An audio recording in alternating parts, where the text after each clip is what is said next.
oleh Tuhan.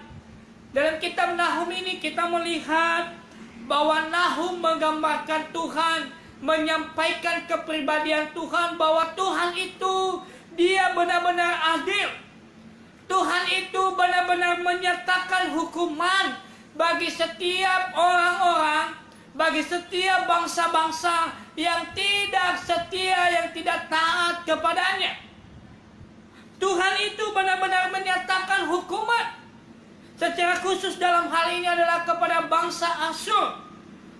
Bangsa yang benar-benar mengandalkan kekuatannya sendiri. Bangsa yang menyembah kepada berhala. Dan di sana juga umat Tuhan dijajah. Di sana umat Tuhan dijadikan budak. Maka di depan mata umat Tuhan, Tuhan benar-benar menyatakan keadilannya.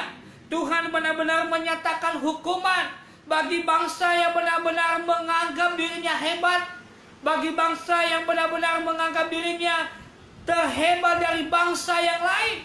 Tapi ketika hukuman Tuhan mereka jalani, ketika hukuman Tuhan itu ada bagi mereka, maka semua kekuatan mereka tidak ada artinya di hadapan Tuhan. Bapak Ibu dan Saudara yang diberkati oleh Tuhan Yesus Kristus.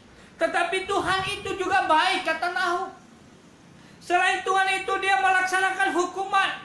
Selain Tuhan itu dia melaksanakan keadilannya. Tetapi Tuhan itu baik, saudara-saudara diberkati oleh Tuhan. Ini memang tidak bisa dipahami oleh manusia. Bagaimana Allah yang benar-benar murka, dipandang manusia kejam, tapi bisa baik. Saudara-saudara diberkati oleh Tuhan. Kepribadian Allah kita tidak bisa memahami jikalau kita tidak benar-benar sungguh-sungguh, tidak benar-benar memberikan hidup sepenuhnya di hadapan Tuhan. Bisa jadi kita salah memahami Allah.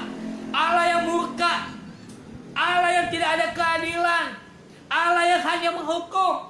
Tetapi Nahum dalam hal ini memberikan sebuah kebenaran bahwa Tuhan itu baik, Tuhan itu adil, Tuhan itu tempat pengungsian, Tuhan itu tempat di mana anak-anaknya yang berlindung kepadanya dia melihat. Artinya di dalam penghukuman Tuhan, orang-orang yang mengasihinya, orang-orang yang dikasihinya, orang-orang yang setia kepadanya, Tuhan melihat mereka, Tuhan menyertai mereka, Tuhan melindungi mereka. Walaupun Tuhan melakukan hukuman itu, walaupun Tuhan melakukan keadilan itu, tetapi mata Tuhan tidak bisa terlepas bagi setiap anak-anaknya yang setia kepadanya.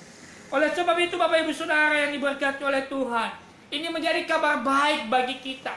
Ini kabar sukacita bagi kita yang setia kepadanya, yang selalu rindu datang kepadanya, yang selalu rindu memohon perlindungan kepada Tuhan. Dikatakan tadi bahwa Tuhan melihat, Tuhan mengamati, Tuhan tahu bagi setiap kita, siapapun kita yang datang kepada Tuhan, yang berlindung kepada Tuhan. Mata Tuhan tidak bisa dibatasi oleh tembok, mata Tuhan tidak bisa dibatasi oleh masalah yang kita hadapi. Jikalau Tuhan mau melindungi kita, jikalau Tuhan mau menjaga kita, semua pergumulan itu, semua tantangan itu tidak bisa menghalangi pertolongan Tuhan bagi setiap kita yang percaya kepadanya.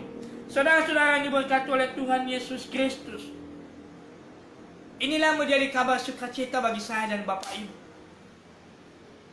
Di saat kita mau berlindung sama orang, di saat kita mau minta tolong sama orang, di saat kita mau mengandalkan seseorang, di saat kita mau mengandalkan harta kita, di saat kita mau mengandalkan kesehatan kita, tetapi semuanya itu tidak menjadi sebuah pengharapan, semuanya itu tidak menjadi sebuah sukacita, semuanya itu hanya membuat kita kecewa, semuanya itu hanya membuat kita menangis, semuanya itu hanya membuat kita meratap.